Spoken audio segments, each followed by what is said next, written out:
बिस्मिल्लाहिर्रहमानिर्रहीम। अस्सलाम वालेकुम नाज़रीन, आज के प्रोग्राम के साथ आपका मेज़बान मियां नवीद हाज़िर। नाज़रीन, आज फिर एक मरतबा उन मरीज़ों के लिए बात करेंगे जो बेचारे सरकारी अस्पतालों में जाते हैं लेकिन उनको अद्वियात फराम नहीं की जाती। म्यू अस्पताल के दौरे के बाद वज़ीर-ए-आला पंजाब आज फिर एक बड़े अस्पताल का दौरा कर रही हैं, दौरा कर चुकी हैं। इस वक्त वो आज उन्होंने जो दौरा किया वो लाहौर के बड़े अस्पताल जिन्ना अस्पताल का दौरा किया है और यहाँ पर भी ये बात सामने आई कि मरीज़ों से जब उनसे पूछा तो मरीज़ों ने अद्वियात ना मिलने की जो शिकायत की, बल्कि शिकायत के अंबार लगाए। एक एक मरीज़ के पास वो एमरजेंसी अस्पताल की जो एमरजेंसी वहाँ पर पहुँची और जब उनसे पूछा गया मरीज़ों से तो उन्होंने शिकायत की, व्हील चेयर की शिकायत की। तो इस सारे मामले के ऊपर आज बात करते हैं। चूँकि सरकारी अस्पतालों में अगर आप कहते हैं जी फंड की अदम दस्तयाबी थी म्यू अस्पताल में, तो यहाँ पर तो तकरीबन 66 करोड़ रुपया जिन्ना अस्पताल की बात कर रहा हूँ, यहाँ पर 66 करोड़ रुपए की परचेज़ की जा चुकी है। अगर इतनी बड़ी परचेज़ करने के बावजूद अद्वियात नहीं है तो फिर कौन पूछेगा इन सब लोगों को? फिर किसका कसूर है, कौन कसूरवार है, किससे पूछा जाएगा? MS से, प्रिंसिपल से, सेक्रेटरी हेल्थ से, या किसका कसूर है, या वज़ीर सेहत से किससे पूछा जाएगा? ये सारे मामले के ऊपर बात करते हैं। चूँकि कई दिनों से प्रोग्राम न्यूज़ नाइट में भी इन अद्वियात के बारे में बात की जाती रही है कि यहाँ पर अद्वियात नहीं है, लेकिन इंतज़ामिया की जानब से बाकायदा तौर पर तदीद की जाती थी कि यहाँ पर ऐसा कोई मामला नहीं है, अद्वियात मौजूद है। लेकिन आज सब कुछ सामने आ चुका है। जब वज़ीर-ए-आला पंजाब ने दौरा किया, क्या वज़ीर-ए-आला पंजाब दौरा करेंगी तो फिर ये सारे मामला सामने आएंगे। इस पूरे मामले के ऊपर जो एक बड़ा ज़बरदस्त पैनल मेरे साथ मौजूद है, उनसे बात करते हैं। सबसे पहले मैं तारुफ करवा दूँ, मेरे साथ मौजूद हैं प्रोफेसर डॉक्टर मोहम्मद अमजद साहब हैं, साहबका VC हैं, रावलपिंडी मेडिकल यूनिवर्सिटी के साहबका प्रिंसिपल हैं और ENT के बड़े मशहूर प्रोफेसर हैं। डॉक्टर साहब वेलकम टू द प्रोग्राम आपको कहते हैं। और उसके साथ मेरे साथ मौजूद है सीनियर सहाफ़ी, हेल्थ रिपोर्टर का एक बड़ा नाम इब्न अली अशरफ साहब। हमेशा उन्होंने हेल्थ के ऊपर अगर बात करें तो हमेशा कई सालों से उन्होंने जो है वो एक बड़ी गहरी नज़र रखते हैं और मामला को अंदरूनी कहानी जानते होते हैं हर अस्पताल की। उनके ऊपर भी उनसे भी ये बात करेंगे कि क्या मामला था जिन्ना अस्पताल का, बड़ा अस्पताल अद्वियात की अदम दस्तयाबी क्यों है। इसके साथ में साहब मौजूद है YDA पंजाब के जनरल सेक्रेटरी डॉक्टर असीब थिंद साहब, उनसे बात करेंगे क्योंकि वो भी स्टेक होल्डर हैं और क्या वो क्यों खामोश रहते हैं जब अद्वियात का मामला होता है, तो क्यों खामोश रहते हैं? क्या उनके अपने मसाइल हों तो फिर बाहर निकलते हैं? क्या अद्वियात की अदम दस्तयाबी के ऊपर कभी इन्होंने बात की है YDA पंजाब ने? तो इस पूरे मामले के ऊपर सबसे पहले जो है मैं हमारे जो सीनियर है पैनलिस्ट उसमें प्रोफेसर डॉक्टर अमजद साहब है। अमजद साहब बताइएगा कि क्या सूरत हाल, आप क्या समझते हैं कि आज वज़ीर-ए-आला पंजाब ने दौरा किया है जिन्ना अस्पताल का, वहाँ पर भी जो है वो म्यू अस्पताल वाली सूरत हाल है। तो इस अस्पताल की अगर बात करें तो मुझे जो दादोशुमार मिले हैं तकरीबन 66 करोड़ की अद्वियात परचेज़ की गई हैं, लेकिन अद्वियात की शिकायत आज भी लगा दी गई है मरीज़ों की जानिब से। क्या कहेंगे? बिस्मिल्लाहिर्रहमानिर्रहीम। बहुत शुक्रिया मियां नवीद साहब, आपने पहले भी इस अहम मौजू के ऊपर एक प्रोग्राम किया था और मैंने उस वक्त भी कहा था कि ये बीमारी इस वक्त पूरे पंजाब के अस्पतालों को अपने शिकंजे में कस चुकी है। ये सिर्फ म्यू अस्पताल का मसला नहीं है कि जहाँ मैडम ने जाके पिछली दफ़ा सूरत हाल देखी तो परेशान हुई और उन्होंने फिर उस सिचुएशन को देखकर जो स्टेप्स लिए वो हम सब के सामने थे। बात यह है कि ये जो सिस्टम है अस्पतालों के अंदर मेडिसिन की सप्लाई का, ये एक अरसे से माफियाज़ के टारगेट पे आ गया था और इन माफियाज़ को सरपरस्ती मिल रही थी साबिका हुकूमत के चीफ मिनिस्टर ऑफिस से। उस वक्त के एक मशहूर ब्यूरोक्रेट का नाम बड़े तवातर से लिया गया कि अस्पतालों के अंदर जितने भी पैसा कमाने वाले माफियाज़ फेर रहे हैं उन सब का चीफ वहाँ पे बैठा हुआ है, जो लोगों से अपना हिस्सा वसूल करके उनको कहता है कि तुम जाके तो सबसे पहले अपनी पसंद का MS लगवाते थे। उसके बाद वो ये यकीनी बनाते थे कि उस अस्पताल की सालाना परचेज़ ना हो। वो जो टेंडर के ज़रिए अस्पतालों को अरबों रुपए का बजट दिया जाता है, म्यू अस्पताल को भी, सर्विसेज को भी, सबको भी, जिनमें से दवाइयों के लिए पैसे अच्छे खासे होते हैं, लेकिन एक अरसे से ये हो रहा था कि सालाना परचेज़ टेंडर के ज़रिए नहीं होने दी जाती थी, उसमें तरह तरह की रुकावटें डाली जाती थी और उसके बाद फिर वो MS जो उन्होंने पहले ही लगवाए होते थे माफिया ने, वो लोकल परचेज़ शुरू करते थे। बिल्कुल, और लोकल परचेज़ में 10 रुपए की चीज़ फिर 40 रुपए में ख़रीदी जाती थी और उस पैसे को फिर आपस में बांटा जाता था। इन लोगों ने चंद सालों में अस्पतालों को कंगाल कर दिया है और अब बात होती है कि फ़लाँ हॉस्पिटल पे इतने अरब की क्यों इतनी लायबिलिटी आई? कहाँ गया हुआ था हेल्थ डिपार्टमेंट जब पहले ही साल ये खबर आई कि म्यू अस्पताल के ऊपर इतने करोड़ या इतने अरब की लायबिलिटी आई? क्यों नहीं जाके वहाँ के बंदे ने, अब जो बंदे भागे फिर रहे हैं मैडम के दौरा करने के बाद, कोई इधर कार्रवाई डालता फिरता है कि उधर डाल, तो जब फील्ड के अंदर ये सब चीज़ें ग्रो कर रही थी, जब ये कांटों की फसल उग रही थी, where was the health department? इन्होंने क्यों नहीं जाके एक्शन लिया? उस वक्त तो सारे आराम से बैठे हुए थे, हिस्से पहुंच रहे थे और कमीशन खाए जा रहे थे और तमाम चेन जो है वो फ्लरिश कर रही थी और जनाब अली किसी को परवाह नहीं थी। अब जबकि वो चीज़ पूरी तरह से अस्पतालों के शिकंजे में ले चुकी है, दवाइयों के उनके गोदाम खाली हो चुके हैं, उनके वेंडर भी उनको दवाइयाँ देने से इनकार कर गए हैं और आज एमरजेंसियों में मरीज़ तड़प रहे हैं। वरना जनाब पहले ये रिकॉर्ड पे था कम से कम एमरजेंसी में 100% मेडिसिन दी जाती थी। मैं ये बात दावे से कहता हूँ कि परवेज़ इलाही के दौरे हुकूमत में एमरजेंसी में 100% मेडिसिन अवेलेबल थी और उसके बाद ये चीज़ ड्रॉप होनी शुरू हुई है और आज ना एमरजेंसी में दवाई अवेलेबल है और ना वार्डों के अंदर, ना ऑपरेशन थिएटरों के अंदर।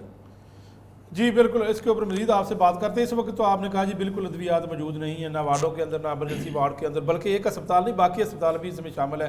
म्यू पहले पता लग चुका है। इब्न अली अशरफ साहब ये बता दें कि आज क्या किया है यहाँ पर वज़ीर पंजाब ने, मरीम नवाज ने किससे क्या पूछा है? म्यू का दौरा किया, MS को तब्दील कर दिया, CO को तब्दील कर दिया, क्या वहाँ पर फिर जो है उसके बाद क्या हालात ठीक होंगे? आज उन्होंने जना अस्पताल का दौरा किया है, यहाँ पर जो मरीजों ने अद्वियात की शिकायत की है कि नहीं मिल रही, MS साहब जो है इसकी तरदीद कर रहे थे, बड़ी मुतअद्दिद बार मीडिया ने खबरें चलाई हैं, लेकिन ठीक करने के बजाय सिस्टम को वो तरदीद करते रहे थे। लेकिन आज वज़ीर आला के सामने पोल खुल गया। मियां साहब फ़र्क तो पड़ रहा है, ये बात तो तय है, फ़र्क पड़ रहा है। वज़ीर आला पंजाब साहिबा ने जो आज जना अस्पताल का दौरा किया, इससे पहले म्यू अस्पताल का दौरा किया, अगर दोनों में कंपैरिजन की बात की जाए तो म्यू अस्पताल में आज ही मैंने चक्कर लगाया है आपके प्रोग्राम से पहले, तो वहाँ पर जो है वो एमरजेंसी में अद्वियात की दस्तयाबी बेहतर हुई है, पहले से बेहतर हुई है। मैं अगर उसको कैटेगराइज करूँ तो वो 80% तक गई है, वहाँ पर 80% जो है वो मरीजों को अद्वियात एमरजेंसी में मिल रही हैं। वार्ड्स की सूरत हाल की अगर बात की जाए तो वार्ड्स में भी जो है वो इसी तरह ग्रेजुअली अद्वियात को बेहतर करने की कोशिश की जा रही है। अब आपने जना की बात की तो जना अस्पताल के जो MS है ना, मेडिकल सुपरिटेंडेंट डॉक्टर काशिफ साहब, उनको अपनी नौकरी ज़्यादा प्यारी है इस चीज़ से कि वो जो है वो मीडिया की निशानदही पर अगर अद्वियात की दस्तयाबी की तरफ कोशिश करते तो वो अद्वियात वहाँ पर मौजूद होती। आज मरीम नवाज साहिबा ने वहाँ पे दौरा किया है तो मियाँ साहब एमरजेंसी मेडिकल एमरजेंसी में एक बेड पर गई हैं, वहाँ जाके उन्होंने एक मरीज से पूछा है तो सब ने यही शिकायत की कि एमरजेंसी की अद्वियात भी हम बाहर से ला रहे हैं। तो ये तो उन्होंने तरदीद की थी कि जी ऐसा यही मैं बात एक भी दवाई ऐसी नहीं जो हम बाहर से मंगवाते हैं। जी बिल्कुल, एक जो MS जो अजाफी चार्ज पर लगे हुए हैं उन्हें ये 3 महीने में बाद उनका चार्ज रिन्यू होना था। उन्होंने जो है वो secretariat special secretary Tarak Rahmani साहब को एक बात बताते हैं कि सारा मीडिया, ये से कोई एक स्पेसिफिक मीडिया नहीं, मैं इलेक्ट्रॉनिक मीडिया की बात कर रहा हूँ, 5 से 7 चैनल्स पर ये खबर चली कि अद्वियात वहां पर मौजूद नहीं है और लिस्टें मौजूद हैं जो अद्वियात नहीं है, लिस्टें मौजूद हैं। वो जो है वो वहां पर जब ये खबर चली तो उन्होंने तरदीद करवा दी कि जी यहाँ पर तो हर चीज मौजूद है, जबकि वहां पर ही अस्पताल के डॉक्टर्स की जानिब से रसीदें पकड़ाई गई हैं, लिस्टें पकड़ाई गई हैं कि बाहर से सामान ले आए आपको ऑपरेशन कर दिया जाएगा। ये तो सूरत हाल है जना अस्पताल की। इसी तरह लाहौर के तमाम अस्पतालों में यही सूरत हाल है। डॉक्टर साहब ने जैसे फरमाया कि यहाँ पर जो MS लगता है वो MS अपनी नौकरी के लिए लगता है, अपने कमीशन के लिए लगता है। एक यहाँ पर यह भी बात है कि जना की बात करें या दीगर की बात करें, रेगुलर क्यों नहीं लगा रही 3 साल के लिए MS को? रेगुलर लगाएं, उनको पता हो कि मेरा 3 साल का टर्न हो रहा है, मैंने काम करना है। अब यहाँ पर जना में भी डाके से मैं इजाफी चार्ज के ऊपर काम बिल्कुल ऐसे ही। अब 25 तारीख आखिरी तारीख आई है जी, जो 25 जो कमिंग आ रही है, इस तक आप अप्लाई कर सकते हैं MS की सीट के लिए। उसको जो है वो 1.5-2 महीना लगेंगे, नए MS आ जाएंगे। लेकिन यहाँ पर भी अब जो इजाफी चार्ज पर MS लगे हुए हैं उन्होंने एंजॉय इतना कर लिया, कमीशन इतना बना लिया मुबैना तौर पर कि वो कोशिश ये कर रहे हैं कि अब सेक्रेटेरिएट को जो है वो मैनेज करके दोबारा पक्के MS के तौर पे वहां पे आ जाएं। यकीन मानिए सरकारी अस्पतालों में अब सेफ्ट्राइएक्सॉन का मसला बना था पिछले दिनों म्यू अस्पताल में। मियाँ साहब यकीन मानिए 40 लाख टीका पूरे पंजाब में पड़ा है और उसकी जो है वो अब रोक दी गई है कि उसको यूज नहीं करना। अब नहीं उसमें तो अब ये कह दिया कि नर्सों का कसूर, नर्सों का इसके बाद भी तो रोका हुआ है। अच्छा नर्सों के कसूर के भी सुन लें। अब नर्सों उन्होंने कहा था कि जो इस बंदा इस चीज में मुलविस होगा, जो भी ग्रुप मुलविस होगा, डॉक्टर, फार्मासिस्ट, नर्सेज, उसको कैफरे किरदार तक पहुंचाएंगे, पीड़ा लगाएंगे। अब चालाकियां देखें सेक्रेटेरिएट की, जो कि ब्यूरोक्रेसी मैडम मरियम नवाज साहिबा को बेवकूफ बनाने में कोई कसर रवा नहीं रख रही।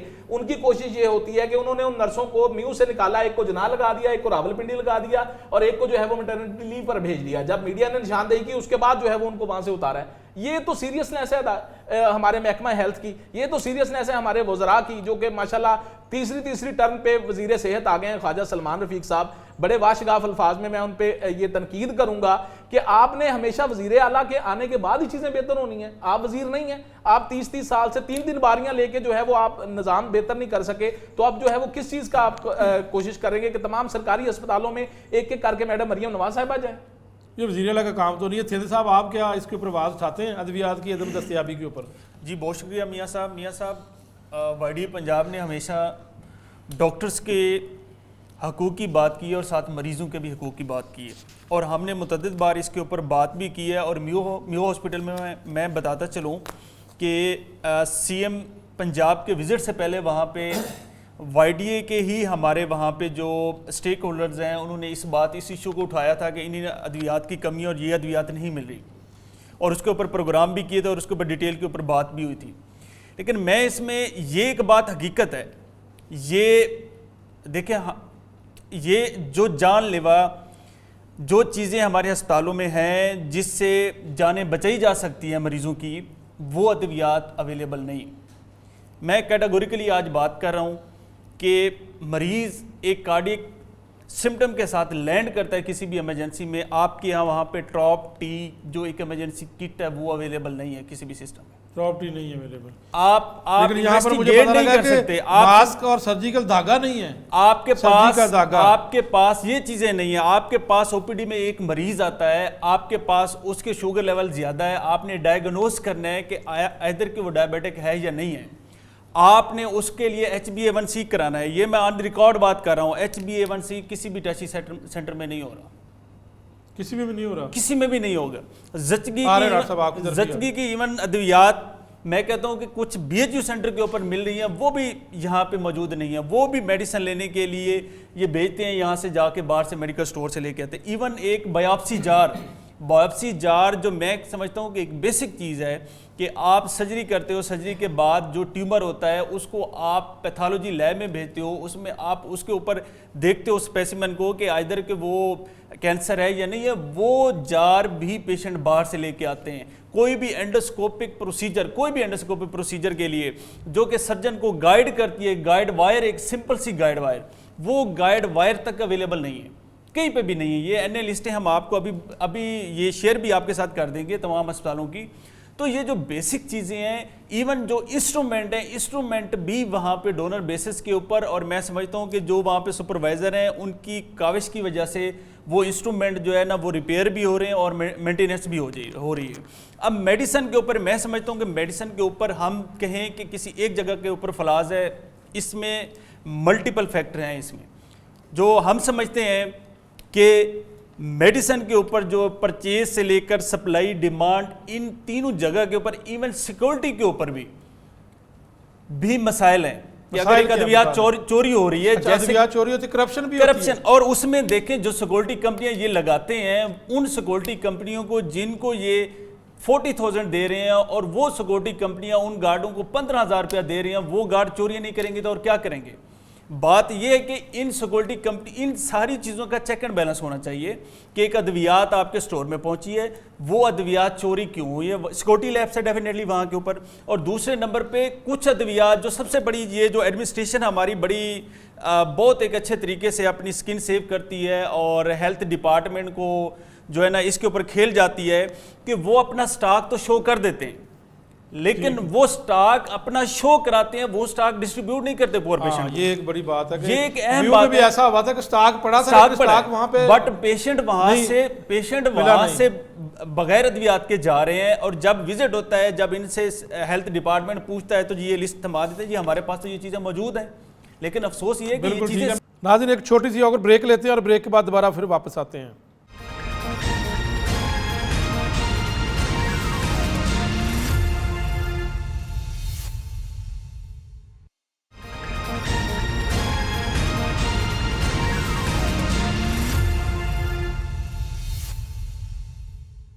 वेलकम बैक नाज़रीन जिना अस्पताल में वज़ीर-ए-आला पंजाब ने दौरा किया है। जिना अस्पताल की सूरत हाल के हवाले से कई दिनों से खबरें चल रही थी और जो जिना अस्पताल के MS थे डॉक्टर काशफ जहांगीर, उन्होंने इसको कहा था कि ये मीडिया ट्रायल है और वहाँ पर अद्वियात मौजूद है। लेकिन बदकिस्मती से जब वज़ीर-ए-आला पंजाब मरीम नवाज शरीफ साहिबा ने आज दौरा किया तो वहाँ पर अद्वियात नहीं थी।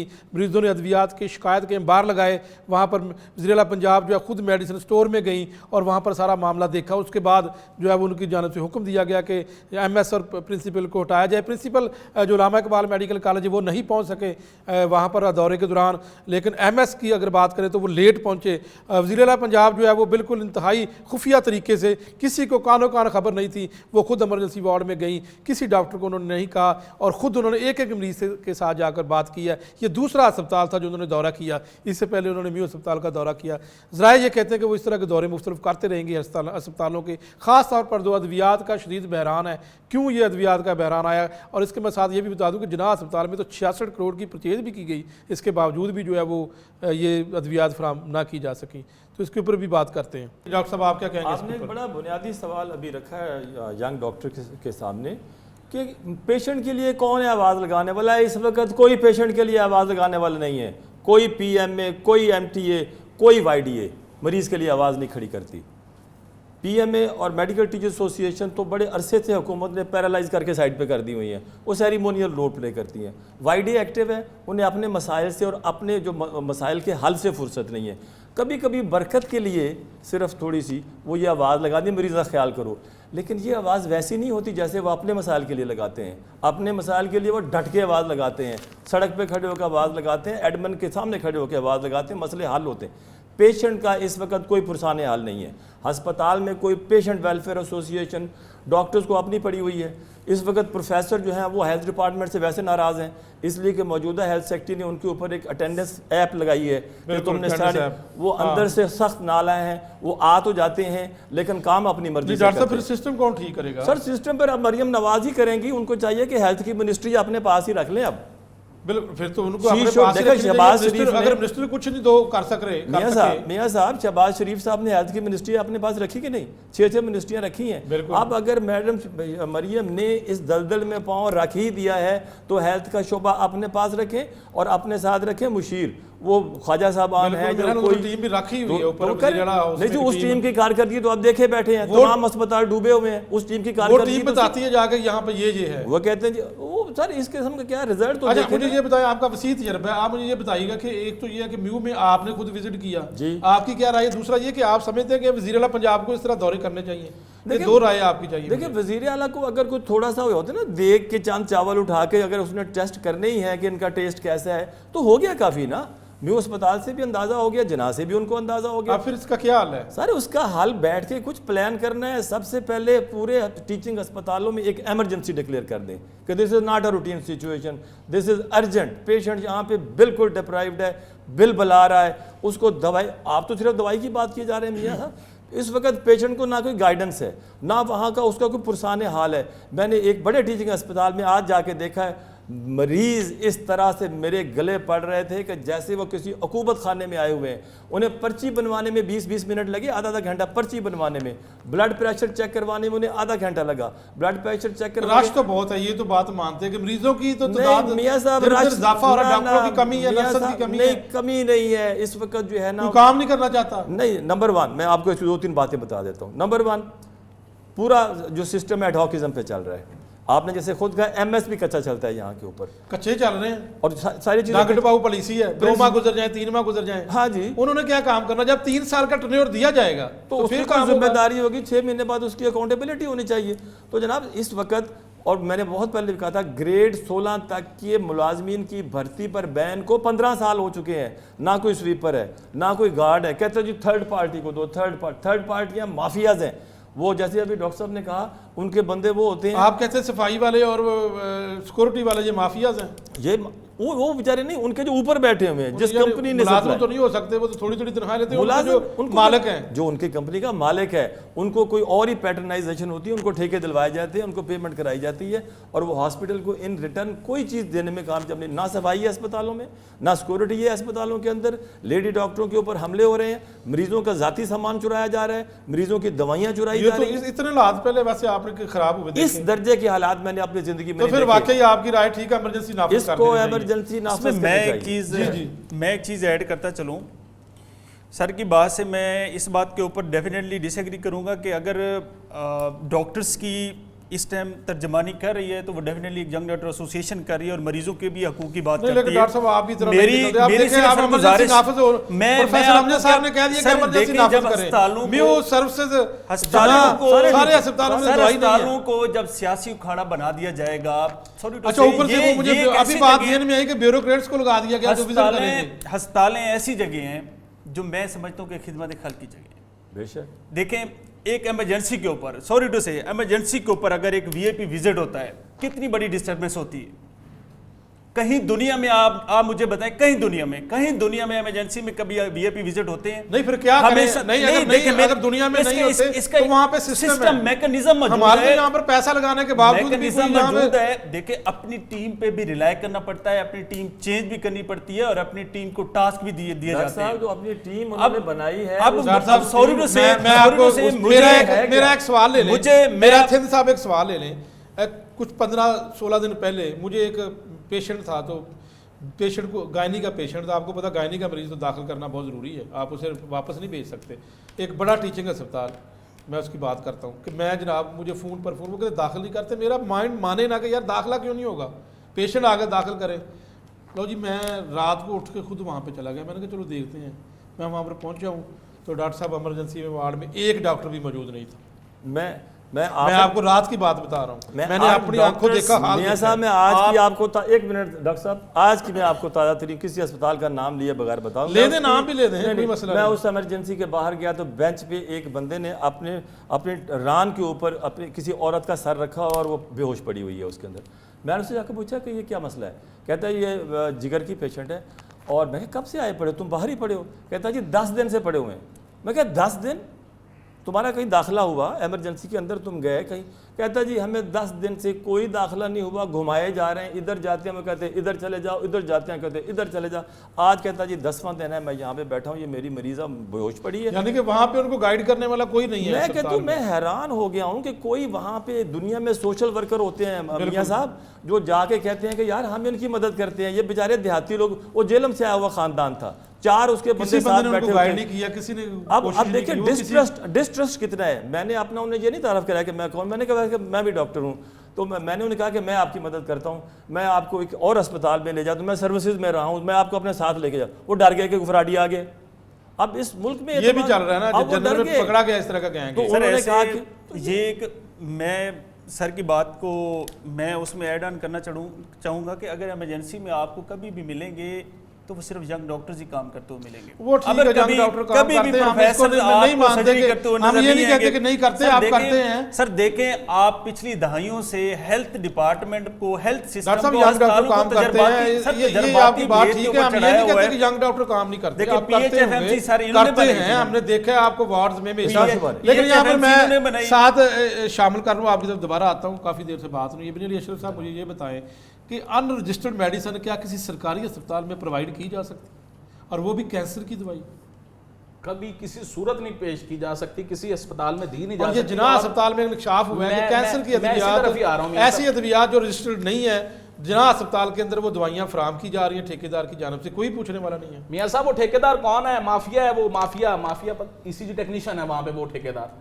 आप खुल के बताएं आवाम को कि ये वहां के मुलाजिम जो कि 8 स्केल से 12 स्केल से 16वें स्केल तक वहां पे जो मौजूद होते हैं, सिस्टम को समझ लेते हैं, अपने भाई बहन बेटी बीवी के नाम पे कंपनी बनाकर वहां पे अद्वियात देने लग जाते हैं, और पिछले 3 सालों से अद्वियात दे रहे हैं। और अमजद साहब, 4 दफा हमने सेक्रेटेरिएट को इसमें इन्वॉल्व किया कि ये बंदा यहाँ पर अद्वियात दे रहा है, कैंसर की अद्वियात दे रहा है, खुदा इसके खिलाफ एक्शन लिया जाए। Not a single action. आप क्या बात कर रहे हैं? इनकी सीरियसनेस का, भाई मरियम नवाज क्यों ना जाए अस्पतालों में? मियां साहब, मरियम नवाज के ही जाने से वहां पर हालात एक और अथॉरिटी है पेपरा, उसने चेक एंड बैलेंस देखें। पेपरा अथॉरिटी की अब आप बात कर रहे हैं तो बात किसी और तरफ निकल जाएगी। पेपरा अथॉरिटी में मियां साहब जितने केसेस जाते हैं, आपके वहां पर 4 टके दें, आप टके मारियां करें और उसको अपने हक में फैसला करवा लें। क्या बात कर रहे हैं आप? 20 केस ऐसे हैं जिनको पेपरा में गए हैं, पेपरा रूल की खिलाफ वर्जी। पेपरा को तो एमएस प्रिंसिपल नहीं मानते आपके हॉस्पिटल्स के। अवाम ठेकेदार ने तो बहुत मैनेज किया होता है। ठेकेदार तो उनका सबसे आंख का तारा बंदा होता है, जो उनको जो है वो पैसे भी देता है और उनको फेवर्स भी देता है। अब बात करने का मकसद ये है कि एक ठेकेदार जो जना अस्पताल में, न्यू अस्पताल में एक ठेकेदार ही है, जिसकी मैंने पिछली दफा भी बात की। ये ठेकेदारी सारे अस्पतालों में ठेकेदारी ठेकेदार रहे हैं, ठेकेदार चला रहे हैं। स्पेशलाइज्ड हेल्थ केयर, जब आपने पिछले दौर की बात की, बुजदार दौर की, वो बुजदार दौर को अगर मुर्दार दौर कहा जाए तो वो गलत ना होगा। तब जो है वो ये रीत और रवायत मियां साहब मजबूत हुई कि एक बंदा जो है वो प्रिंसिपल सेक्रेटरी तक को अप्रोच कर लेता है ठेकेदार और अस्पतालों को चलाना शुरू कर देता है। इस दफा भी शायद इनकी कोशिश यही थी कि भी हम जो ठेकेदार हैं वो चीजों को मैनिपुलेट कर लेंगे, लेकिन मरियम नवाज साहिबा ने इस रीत इस रवायत को ना सिर्फ खत्म किया है बल्कि उन अवामल को कैफर किरदार तक पहुंचाने की ठानी है जो इन अस्पतालों को यरगमाल बनाए हुए हैं। आज अस्पताल पहुंची हैं वो, 1 घंटा विजिट के दौरान ना वहां पर एमएस साहब मौजूद है ना प्रिंसिपल साहब मौजूद है। बाद में तो आगे होंगे, डेफिनेटली बाद में आ गए हैं। और वहां पे आके उन्होंने साहब आप वो रोजे का टाइम होता है, घर भी ना जाएं, घर चले जाएं। मैं घर जाने की बात नहीं करता, पीछे को लोग जो है वो बिठा के जाएं, कोई एएमएस होता है, कोई डीएमएस होता है, कोई ड्यूटी करने वाले लोग होते हैं। उन्होंने तो जब मरियम नवाज साहिबा वहां पे दाखिल हुई है मेडिकल इमरजेंसी में, तब उनके साथ कोई बंदा नहीं था, डॉक्टर इवन कोई नहीं था। वो अकेली इमरजेंसी वार्ड में चली गई, एक बेड पे जाके उन्होंने पूछा मरीजों से कि भी क्या सूरत हाल है, क्या अहवाल है, अद्वियात के बारे में पूछा उन्होंने। इमरजेंसी अद्वियात तो कम से कम डॉक्टर अमजद साहब ने बड़ी अच्छी निशानदेही नहीं, फिर आप वहां पे अवेलेबल हैं या नहीं, क्या हुआ क्या वहां पे, ये भी तो बता देना। इमरजेंसी अद्वियात अवेलेबल ही नहीं है वहां पे, दी ही नहीं जाती। आप देखिए इमरजेंसी में क्या अद्वियात हैं, इमरजेंसी में वो चंद अद्वियात हैं मियां साहब जो कि इमरजेंसी के तौर पे इस्तेमाल होती हैं। सबसे ज्यादा जरूरी है एंटीबायोटिक जो है वो वहां पर मौजूद नहीं थी। सेफ्ट्राइएक्सोन का जो रौला चल रहा है वो तो आपके सबके सामने है। बाकी हार्ट की मेडिसिन, जान बचाने वाली अद्वियात जैसे साहब नहीं, ये जो बरनौला वगैरह ये सारा अच्छा भी नहीं थे, बरनौला मौजूद नहीं है। और डॉक्टर साहब जो बरनौला वहां पे मौजूद है, अमजद साहब वहां पे अगर 16 नंबर का बरनौला मौजूद है, टेक्निकल सी बात है, तो हर आदमी को वो 16 नंबर का बरनौला नहीं लग सकता। उसमें ऑप्शन कोई नहीं है कि 16 का खरीद लिया बाटा रेट, सारे बाटा रेट पे नहीं खरीदा सर, कमीशन रेट पे खरीदा है। इसको कमीशन रेट कहें। ये वो माफियाज हैं जिन्होंने एमएसओ के घर और प्रिंसिपल्स के घर, मुबैना तौर पे, तमाम की बात नहीं मैं कर रहा, बहुत अच्छे अच्छे लोग भी हैं, इन लोगों के उन्होंने घर और घर की हर चीज चला रहे हैं उनकी, तो फिर इनकी कैसे जरूरत है कि वो 16 नंबर से या 18 नंबर से मना कर सकें। डॉक्टर साहब आप भी प्रिंसिपल रहे हैं, आप मुझे ये बताएं कि आप दौरा करते थे सुबह? जी अल्हम्दुलिल्लाह, मैं फजर की नमाज का तो कोई आपको सूरत हाल का पता लग जाता था कि मैं फजर की नमाज मस्जिद में पढ़ के अपने ग्रुप के साथ सीधा जाता था लेबर रूम में, वहां जाके अनाउंस करता था कि जितने लोग खड़े हैं किसी के साथ कोई अगर राज ज्यादती हुई है। कहते थे? जी, क्या बात है? एक औरत सामने आई, उसने कहा जी मेरे साथ ज्यादती हुई है, मैंने लाइन हाजिर कर दिए सारे मुलाजिम। मैंने कहा याद है मुझे वो वहां पे पैसे पूसे जो ले रहे थे, आपने काफी एक्शन लिया तो था। जनाब एक उसके बाद मेरे पूरे साल लेबर रूम से शिकायत नहीं आई। इमरजेंसी तो ये क्यों नहीं करते सर? यही तो मैं कहता हूँ, इस वक्त बाहर निकले जाके पूछे। सर मेरे हिसाब से एमएस को आधा दिन दफ्तर अब इमरजेंसी में करना चाहिए। प्रिंसिपल साहब दफ्तर ही मेरा इमरजेंसी वार्ड में बनाया जाए, बनाए साथ ही वहाँ जनाब का तो साथ ही है, वहाँ इनको वहाँ बैठना चाहिए। एमएस हजरात यहाँ पे सेक्रेटरी और स्पेशल सेक्रेटरी को खुश करने में लगे होते हैं मियां साहब। उनकी कोशिश ये होती है कि उनको मुतमिन कर दें, मरीज जाए भाड़ में। मरीज का तो सारी जिंदगी यहाँ पे उनका जो है। अच्छा, अमजद साहब से एक बात मेरा सवाल है कि रिवैम्पिंग जो हमारे साबका वज़ीर-ए-आला पंजाब ने शुरू करवाई थी, आज तक जो है वो जनाब में मुकम्मल नहीं हुई। और मैं साथ यहाँ पर ये भी बता दूं कि 8 माह से जनाब अस्पताल की ये सूरत हाल के ऑपरेशन थिएटर बंद पड़े हैं जी, तो फिर ये किसकी नाहली है जनाब? ये मुकम्मल ही नहीं करवा सके। उस वक्त की जो टीम बनाई गई थी, अली जान साहब उसकी सरबराह थे, प्रिंसिपलों एमएसओ सबको एक वो चले गए हैं, लेकिन अब मुकम्मल किसने कराना? देखिए अब उसके बाद जिम्मेदारी जो उनके फॉलोअर्स हैं इस वक्त जो हेल्थ डिपार्टमेंट की है, ये उनकी जिम्मेदारी है कि उसको लेकिन इस वक्त भी जना की आपने बात बिल्कुल सही की। आप जाके म्यू आप जना देख ले, सर्विसेज देख ले, रिवैम्पिंग मुकम्मल नहीं हो सकी। म्यू देख ले, सर्विसेज की नहीं हुई, एलजीएस की भी मुकम्मल नहीं हुई, म्यू का और करोड़ों का सामान चोरी कर लिया गया, सामान लगाया भी गया, उसमें भी कमीशन चोरी भी कर लिया गया। म्यू का जो शोरा आफाक वार्ड है ना, गोरा वार्ड जिसे कहते हैं, कभी आज आके उसका हाल देखें, उसको उधेड़ के रख दिया गया है। अब उसको बनाने का कोई तरीका ही समझ नहीं आ रहा। 150 साल पुराना वार्ड जो म्यू अस्पताल के सर का ताज था, आज भूत बंगला बना खड़ा है और एडमिनिस्ट्रेशन के पास कोई तरीका नहीं है उसको क्या बहाल करना। इस वक्त जितना अमला है ना एडमिन का, वो बिल्कुल हुआ है फ्रस्ट्रेट में। आज ही बात कर रहा हूँ, जैसे इमरजेंसी में क्या, मैंने कहा जी मैं ड्यूटी डीएमएस या एमएस से मिलना है, मैं उसको 2:30 बजे जाके मिला तो मुझे यूं लगा, वो खातून थी बेचारी, अस्पताल का नाम नहीं ले रहे। नहीं सर, नहीं मैं नहीं लूंगा। तो वहां जनाब मुझे यूं लगा ये खातून बेहोश होने वाली है। शी वाज पेल, उसके लिप्स ड्राई थे। मैंने कहा जी मैं डॉक्टर फलां हूँ, तो अगर इजाज़त दें तो मैं बैठ जाऊँ। तो उन्होंने मुझे कोई ख़ास बैठने के लिए कुछ नहीं कहा, मैंने फिर भी बैठ गया। कहा जी आप लगता है बहुत थकी हुई हैं। उसने कहा जी। तो मैंने कहा आपसे 1-2 सवाल पूछ ली, आप बहुत थकी हुई हैं। कहते जी ना ही पूछें। मैं कहा जी इजाज़त दें, खुदा हाफ़िज़, मैं बात। अब इस तरह के थके हुए लोग बैठे हैं, इन्होंने मरीजों को क्या गाइड कर, और वो उस बेचारी का मसला पता क्या था, सुबह से ड्यूटी कर रही थी, 2 बजे रिलीवर आना था, नहीं आया। अब उसके बच्चे घर भूखे पड़े होंगे, उसको लेने वाला बाहर आया खड़ा होगा, उसको टेंशन चढ़ी हुई होगी, अब मैं क्या करूँ, इस ड्यूटी को छोड़ के जाओ। और जनाब एक एक मसला इस वक्त सर पे चढ़ा हुआ है। आपका जो अमला काम कर रहा है उसके इतने मसाइल हैं, किसी ने जाके उनसे पूछा ही नहीं कि यार तुम्हें क्या तकलीफ है, तुम क्यों नहीं काम करते। और जो स्टाफ डेफिशिएंट है, सर स्वीपर का काम स्वीपर नहीं करना है ना, प्रोफेसर ने ऐसा नहीं ही करना। ऐसा ही जनाब। जिस वार्ड से स्वीपर चला जाए, कोई वार्ड बहरा चला जाए, उसका सब्स्टिट्यूट ही आज तक कोई नहीं आता। 500 बेड्स की नई बिल्डिंगें शुरू हुई हैं मियाँ साहब, और उनकी जो SNE 7 अप्रूव्ड थी, जो 250 या 200 बंदे का बजट अप्रूव्ड था, उसको भर्ती करने की इजाज़त नहीं है कि CM साहब का बयान है जी। हद हो गई है। आप नया ब्लॉग छोड़ी ना करें। नाज़रीन यहाँ पर एक ब्रेक लेते हैं, लेकिन मैं आपको बताता चलूँ कि इस वक्त जो वज़ीर-ए-आला पंजाब की जानिब से जिनाह अस्पताल का दौरा किया गया, वहाँ पर ये हुआ कि वज़ीर-ए-आला पंजाब ने फौरी तौर पर हुक्म दिया है कि MS और प्रिंसिपल को ओहदे से हटाया जाए, मुअत्तल किया जाए। और वहाँ पर पैनाडोल की एक दवाई जो होती है, जो गोली होती है, वहाँ ये भी शिकायत सामने आई है कि वो तक मुयस्सर नहीं थी। अद्वियात बिल्कुल ना होने के बराबर थी। अद्वियात की जो शिकायत थी उसके अंबार लगाए गए मरीज़ों की जानिब से। वज़ीर-ए-आला पंजाब के सामने सवाल रखा गया कि यहाँ पर अद्वियात नहीं मिलती, जिसके बाद उन्होंने जो है वो ये हुक्म दिया कि फौरी तौर पर जो है वो MS और जो अस्पताल के प्रिंसिपल हैं, इलामा इकबाल मेडिकल कॉलेज के प्रिंसिपल, उनको मुअत्तल किया जाए, ओहदे से हटाया जाए। ब्रेक लेते हैं और ब्रेक के बाद दोबारा वापस आते हैं।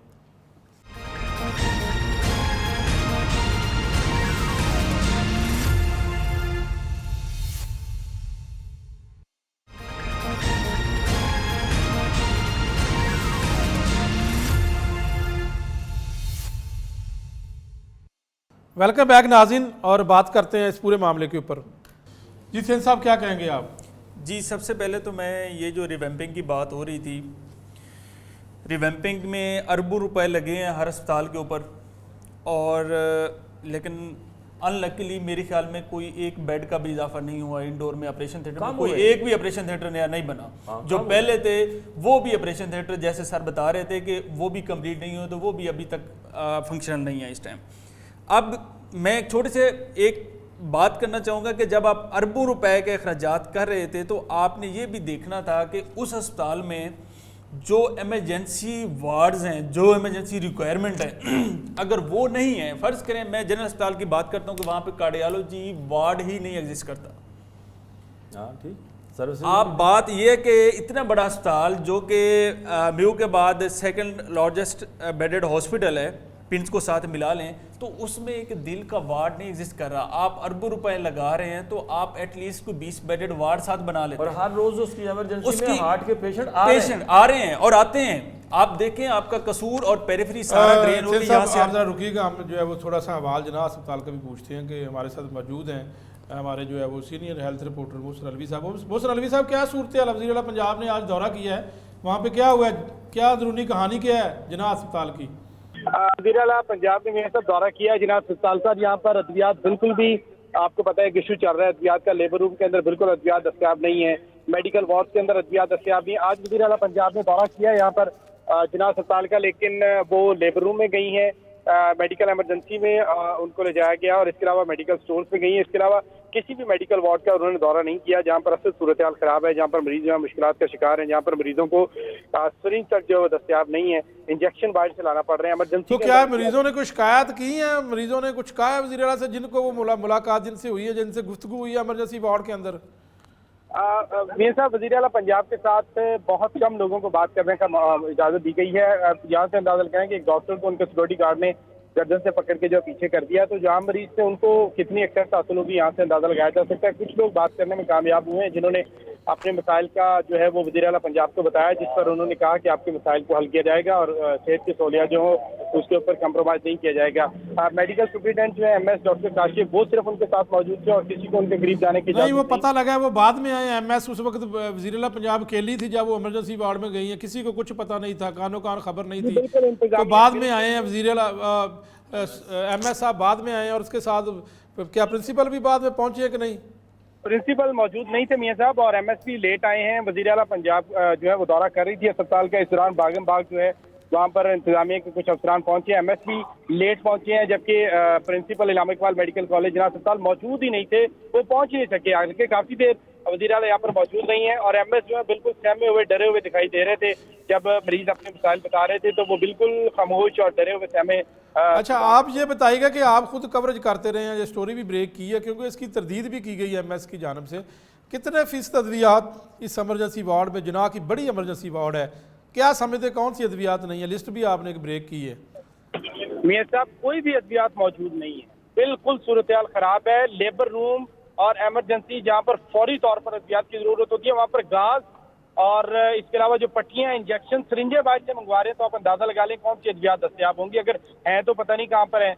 यहाँ पर मरीज हैं वो तो बिलखते दिखाई देते हैं। मेडिकल वार्ड के अंदर सूरत हाल असल में खराब है, वहाँ पर वज़ीर आला ने दौरा नहीं किया। तो क्या वज़ीर आला पंजाब को बताया नहीं गया कि मुख्तलिफ वार्डों में भी जाएं, और क्या मरीजों को एक साथ ज़्यादा इंटरेक्शन नहीं करने दिया गया? किसने रोका? ऐसा लगता है जैसे जो मियो अस्पताल वाला वाकया एमएस वाला पेश आया था, जहाँ पर उन्होंने फौरी तौर पर उनको जो है मौसल किया था, फायर किया था, तो यहाँ पर ऐसी कोई बात देखने में नहीं लगता है कि उसकी वजह से वो थोड़ी मोहतात दिखाई दी, और हो सकता है कि जाके कोई नोटिफिकेशन वगैरह उनकी जुबान से बात की जाए। बिल्कुल ठीक है, ठीक है, ठीक है। आप साथ ही रहिएगा। इब्न अली अशरफ साहब, आप क्या कहते हैं इस दौरे के हवाले से? बिल्कुल जी, इस दौरे के बाद जो है वो होना तो म्यू वाला हालात ही चाहिए यहाँ पे एडमिनिस्ट्रेटिवली, लेकिन मियाँ साहब कितने एमएस उड़ाएंगे आप, कितने प्रिंसिपल चेंज नहीं, अद्वियात कैसे पूरी करनी है, कार्रवाई कैसे होनी है लोगों के बिल्कुल खिलाफ? ठीक है, बिल्कुल ठीक है। और यहाँ पे रेगुलर एमएस नहीं है, रेगुलर एमएस सारे अस्पतालों में लगाए जाएं। सारे रेगुलर अस्पतालों में एमएस होने चाहिए। और उसके बाद जो है वो मियाँ साहब, अगर ये इसकी बात करें लेबर रूम की, जहाँ मैडम ने दौरा किया है, तो वहाँ पे अगर बात की जाए तो वहाँ पे भी जो है वो टीके मौजूद नहीं थे, शिकायत की गई मरीजों की जानिब से। इसके बाद अगर बात की जाए वार्ड्स में, असल लेकिन मोहसिन अलवी साहब ने बताया कि वार्ड्स में वो नहीं गई और बहुत सारे लोगों को उनको मिलने नहीं दिया गया। असल खस्ता हाली और असल जो वहाँ पे, क्योंकि वहाँ पे टूट फूट का शिकार बेड है, ईंटें रखी गई हैं वहाँ पर, ईंटें रख के जो है वो बेडों को सहारा दिया गया, वहाँ जाना था। लेकिन खैर मैं ये समझता हूँ कि इस दौरे का असर जरूर इतना आएगा कि वहाँ पर मरीजों को दस्तयाबी बेहतर हो जाएगी। बाकी अस्पतालों को इस हवाले से अगर वो कहा जाए कि कान हो जाएंगे, वो इस हवाले से काम शुरू कर देंगे कि खुदारा जो है वो मरीजों को अद्वियात पहुँचाई जाए। हम तमाम लोग यहाँ पर क्यों बैठे हैं, उसकी वजह सिर्फ इतनी है कि सरकारी अस्पतालों में आने वाला वो मरीज जिसके पास 20 रुपए रखे के नहीं है कि वो सरकारी अस्पताल में पहुंच सके, उसको वहां पे अद्वियात की दस्तयाबी हो, वहां उसको ऑपरेशन ये भी एक क्लियर कर दें, एक सवाल ये भी है कि एमएस ने एक इल्ज़ाम ये लगाया कि मीडिया ट्रायल उनका कर रहा है। क्या आप समझते कि अगर अद्वियात अगर मौजूद नहीं है और मीडिया खबर ब्रेक करता है तो फिर ये ट्रायल होता है? अच्छा, मैं आपसे एक बात करूं मियां साहब, अगर एमएस साहब ने इस बात की तरदीद की है तो इंतहाई वो जो है वो अनप्रोफेशनल मीडिया के ऊपर ट्रायल किया जा रहा है। मैं यही बात करने लगा हूं कि 7 से 8 मीडिया वाले जब लिस्टें चला रहे हैं, एक कागज चला रहे हैं कि ये आपकी चीजें मौजूद नहीं है, एज ए ऑपरेशन, मतलब मेरा किसी मरीज का अगर ऑपरेशन होना है, मुझे एक लिस्ट पकड़ा दी गई है, वो मीडिया वाले को दिखा देता हूं, तो ये क्या, मुझे ये बताएं कि ये मरीज जब लिस्टें दे रहा है तो वो क्यों इस बात का इल्जाम लगा रहे हैं? और फिर मैं फिर वही बात कर रहा हूं कि आप जाके सेक्रेटेरिएट को, सेक्रेटरी को और स्पेशल सेक्रेटरी को मुतमिन कर लेना ही वो मरीजों को मुतमिन करना समझते हैं, क्योंकि उनकी उस दिन की नौकरी बच जाती है, इसलिए वो समझते हैं कि ये ठीक हो गया है, अब इसके आगे कुछ नहीं है। लेकिन यकीन मानिए कि ये जो इजाफी चार्ज पर एमएस साहिबान को लगाकर अस्पताल चलाने का तजर्बा है, इंतहाई नाकाम है। ये तमाम वो टीचिंग कैडर के लोग जिनको लगाया गया था, ये तजर्बा इंतहाई नाकाम रहा। और नंबर 3, जब जनरल कैडर के लोग मौजूद हैं और ये इल्जाम लगाया जाता है कि वो शायद करप्शन ज्यादा करते हैं, तो उन पर फिल्टर किसने लगाना है? इसी सेक्रेटेरिएट ने, जो कि हमेशा इस बात में वजीर आला के साथ मिल जाता है। ब्यूरोक्रेसी वजीर आला के साथ खड़ी हो जाती है जब जो है वो अस्पतालों का दौरा किया जाता है। ब्यूरोक्रेसी को अस्पतालों के साथ खड़ा किया जाना चाहिए। हमजा साहब ये बताएं कि अभी हमने एक पहले प्रोग्राम किया था कि ब्यूरोक्रेसी, यहाँ पे तजवीज़ आई कि एमएस की सीट पर भी ब्यूरोक्रेट को लगाया जाए। अभी तो उन्होंने एक नोटिफिकेशन कर दिया कि मुख्तलिफ अस्पतालों के फोकल पर्सन ब्यूरोक्रेट को तैनात कर दिया गया, डिप्टी कमिश्नर वगैरह दूसरे, वो सारे अस्पतालों में जाकर दौरा करेंगे। इसको आप कैसे देखते हैं? कुछ फ़ायदा नहीं होगा इससे, सिर्फ एक नया वायसराय ज़रूर आ जाएगा जिसको सलामियाँ दी जाएंगी, जिसके सामने एमएस और उस अस्पताल की जितनी अथॉरिटीज़ हैं बिछ जाएंगी कि ये जनाब ऊपर से आया है और ये जनाब वायसराय है, इसको हमने खुश करके भेजना है। अब वो कैसे खुश होता है वो उससे पूछ के ही पता चलेगा। कुछ जो है सलामियों से खुश हो जाएंगे, कुछ किसी और तरीके। कुछ फ़ायदा नहीं है। अस्पताल के अंदर एक एमएस होता था और एक एएमएस होता था और एक डीएमएस होता था, यही भी अस्पताल होता था और बिल्कुल स्ट्रेट ये चलता था। आज जनाब एमएस है, एमएस के ऊपर सीईओ है और अब आप बता रहे हैं कि फोकल पर्सन भी उसके ऊपर आ रहा है। एक और नई अथॉरिटी भी खैर से बैठाई गई है ब्यूरोक्रेसी की, और वो है फिनांस डायरेक्टर। मल्टीपल स्टेशन बन गए हैं। अब वो जो है ना, वो जो इख्तियारात और उसके बाद जो जिम्मेदारियाँ हैं वो मुख्तलिफ जगहों पे डिवाइड हो गई हैं। हम एमएस की बात कर रहे हैं, मैंने लास्ट टाइम भी कहा था एमएस के पास ड्राइंग एंड डिस्बर्सिंग पावर ही कोई नहीं है, तो फिर फायदा क्या उसको लगाने का? तो फिर उसको लगाने का फायदा सिर्फ ये तो लोग लगे ही ना, फिर क्यों लगते हैं? मुझे जो समझ ही नहीं है, मुझे समझ नहीं आती कि ये क्यों लगते हैं। तुम्हारे पास डीडीओ पावर्स नहीं है, तुम्हारे पास एक बंदा भर्ती करने की इख्तियार कोई नहीं है, तुम्हें हर काम के लिए ऊपर नीचे देखना पड़ेगा, फिर फोकल पर्सन भी तुम्हारे सर पे बैठेगा, और जो फाइनेंस डायरेक्टर है वो एक ब्यूरोक्रेट है वो, और वो आके एक अपना ही कल्चर वहां पे डेवलप करेगा। वो पैसे ही नहीं जारी करता, वो बिल ही पास नहीं करता। वो एमएस को कहता है नहीं जी इसमें नहीं करता, मैं नहीं करता। एमएस के बाहर जुलूस निकला हुआ है, लेकिन फाइनेंस डायरेक्टर कहता है चूंकि वो दफ्तर का बंदा है ना, वो कहता है नहीं जी नहीं इसके अंदर ये नहीं होगा वो नहीं होगा, उसका दफ्तर बेशक टूट जाए। असीम सेन साहब तैयार हो जाए, ब्यूरोक्रेसी भी अब आपको अस्पतालों में आकर फोकल पर्सन वो लागे हैं, आपको चेक करेंगे वो। मैं समझता हूँ कि ये अभी जैसे हम जिक्र कर रहे थे कि हमारा जो हेल्थ सिस्टम है वो हमेशा तजर्बात की बीच चढ़ा है। चाहे आप पीछे देख रहे हैं, चाहे हम PHFMC की मिसाल देख लें, यहाँ पे देख लें, उसके बाद अब जैसे PHFMC के तमाम DMs को इन्होंने रिपोर्ट बैक किया हुआ है, अभी और भी ऐसी इन्होंने काफ़ी कंपनीज चलाई थी, वो भी नाकाम हुई, और ये भी इनका जो तरीक़ाकार है ये बुरी तरह नाकाम होगा। और ये कोई तरीका नहीं है कि आप वहाँ पे मतलब एक ब्यूरोक्रेट जाके वार्डों के नहीं, तो क्या हर्ज है वो आपको अगर चेक कर ले?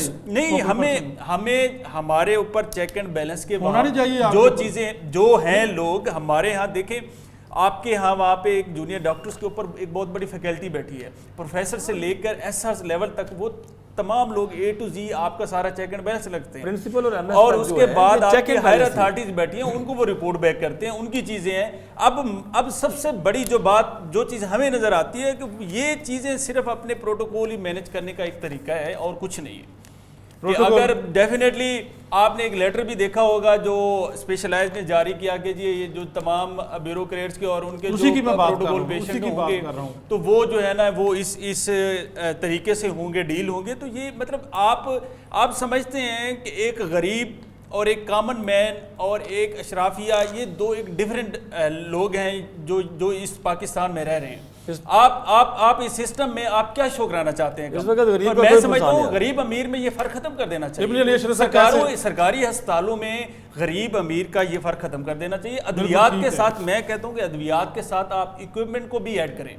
जितनी ज़रूरी अद्वियात हैं उतनी ज़रूरी इक्विपमेंट हैं। जब तक सर्जिकल इक्विपमेंट और बाकी आलात नहीं मिलेंगे एक डॉक्टर्स को, वो कभी भी ऑपरेट नहीं कर पाएगा। और जिस तरीके से अद्वियात की कमी है, इसी ही तनासब से ही इक्विपमेंट की कमी है। अशरफ साहब, आप इस सिस्टम को आप कैसे देखते हैं, कैसे बेहतर किया जा सकता है? दौरों से ये बेहतर हो जाएगा? दौरे करने से मियां साहब फर्क तो पड़ता है, दौरे करने से फर्क तो पड़ता है, लेकिन दौरे किन के होने चाहिए? वज़ीर आला हर जगह दौरा नहीं कर सकती, ये बात समझने की जरूरत है। कौन करे फिर? हाँ जी, जो वज़राए सेहत हैं, जो सेक्रेटरियों के, लेकिन वो तो रोज जाते हैं, वो तो वहां जाके जलसों को खिताब करते हैं, जलसों को खिताब करते हैं, सलामियां लेते हैं। यही तो गठजोड़ है अमजद साहब, जो कि प्रिंसिपल एमएस और वज़रा का है, सेक्रेटरीज के साथ है। लेकिन एक आपको पता है कि एक ऐसी टीम भी बनाई गई है जो वज़ीर आला सेक्रेटेरिएट की टीम है, ये और एक ब्रिगेडियर साहब उसको लीड कर रहे हैं। वो अपने तौर पर जाके चेक करते हैं, वो जो चेक करते हैं ना, उसकी रिपोर्ट का वज़रा साहब को और सेक्रेटरी सेहत को नहीं पता होता। ब्रिगेडियर अलाउद्दीन साहब जो है वो यही रिपोर्टें दे रहे हैं,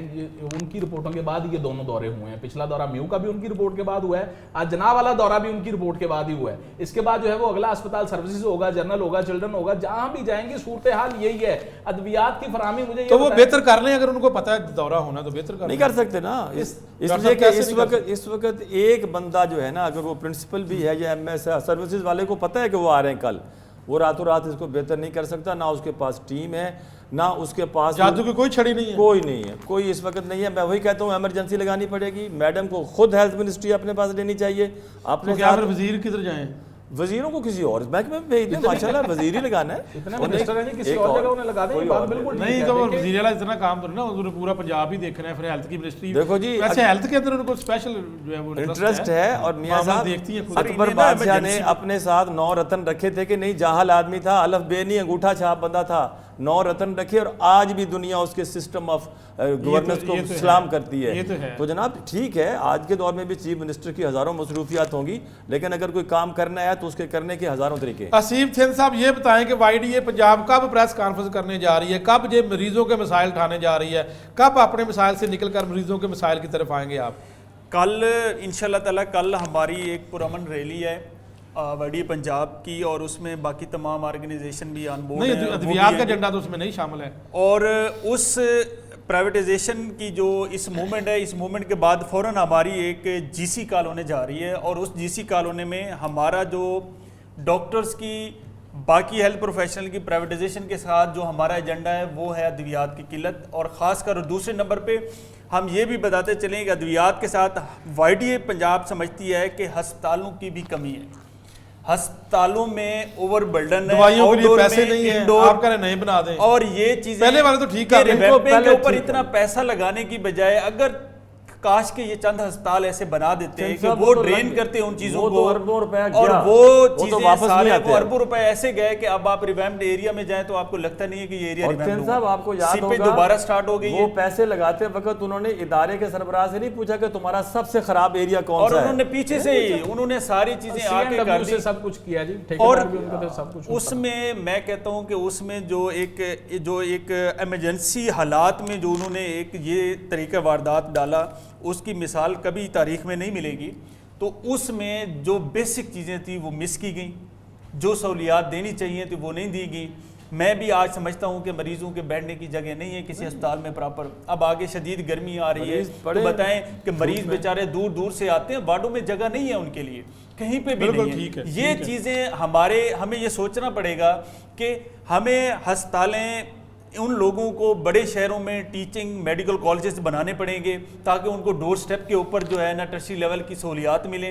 अद्वियात और इक्विपमेंट हमें प्राइमरी सेकेंडरी में भी देने चाहिए। क्यों? बिल्कुल हमारे वहाँ पे कंसल्टेंट डॉक्टर्स इस टाइम पहुंच चुके हैं, लेकिन वहाँ बिल्कुल पे ठीक जब तक है। इक्विपमेंट टाइम कम है। हम जिस बस मैं आखिरी बात करना इख्तिताम चाहता पर। हूँ, आखिरी बात नवीद साहब, वो कहते हैं ना कि नहीं है ना उम्मीद इकबाल अपनी किश्ते वीरां से, ज़रा नम हो तो ये मट्टी बड़ी जरखेज़ है साकी, हमने इसमें नमी नहीं डाली। इस वक्त ज़रूरत है एमरजेंसी अनाउंस की जाए, CM साहबा ख़ुद इस वजारत को अपने पास रखें, अपने साथ एक बनाएं एक टीम, उस टीम में सारे स्टेक होल्डर हों, उसमें यंग डॉक्टर भी हों, उसमें सीनियर सारे डॉक्टर stakeholder भी हों, हों, उसमें ठीक है। पेशेंट्स भी हों, ठीक है। और उनकी हो मीटिंग्स, फिर वहाँ पे फिर असेस मामला किया बेहतर जाए होगा। कि ये है मसला और ये है इसका इब्राहिम हल। साहब 10 सेकंड में वाइंड अप करें। मियाँ साहब 10 सेकंड में वाइंड अप करने के लिए सिर्फ यही कहूँगा कि सिर्फ ठेकेदारी निज़ाम को इस अस्पतालों से ख़त्म कर दिया जाए, थर्ड पार्टी को चीज़ें देने की रविश को तर्क कर दिया जाए, तो तमाम सरकारी अस्पताल ना सिर्फ अच्छे हो जाएंगे बल्कि हर आने वाले बिल्कुल, मरीज बहुत को भी शुक्रिया जी। आगे मोहसिन अलवी साहब हमारे साथ मौजूद थे, प्रोफेसर डॉक्टर मोहम्मद अमजद साहब, इब्न अली अशरफ साहब सीनियर सहाफ़ी हमारे साथ मौजूद थे, और डॉक्टर असीब थेन साहब जनरल सेक्रेटरी वाईडी पंजाब हमारे साथ मौजूद थे। अक्सरियत अगर बात करें तो इस तरह के प्रोग्राम करते रहते हैं और हमेशा जो अवामी मफाद के जो इशूज़ हैं उनको उठाते हैं, मफादात आमा के इशू को उठाते हैं, ताकि बुनियादी तौर पर मकसद एक ही होता है कि मसला हल हो। और आज जना अस्पताल का वज़ीर-ए-आला पंजाब ने दौरा किया है, देखते हैं आगे क्या होता है, क्या इस अस्पताल के हालात बेहतर होते हैं। नाज़रीन इजाज़त चाहता हूँ, इंशाल्लाह फिर हाज़िर होऊंगा, तब तक के लिए अल्लाह हाफ़िज़।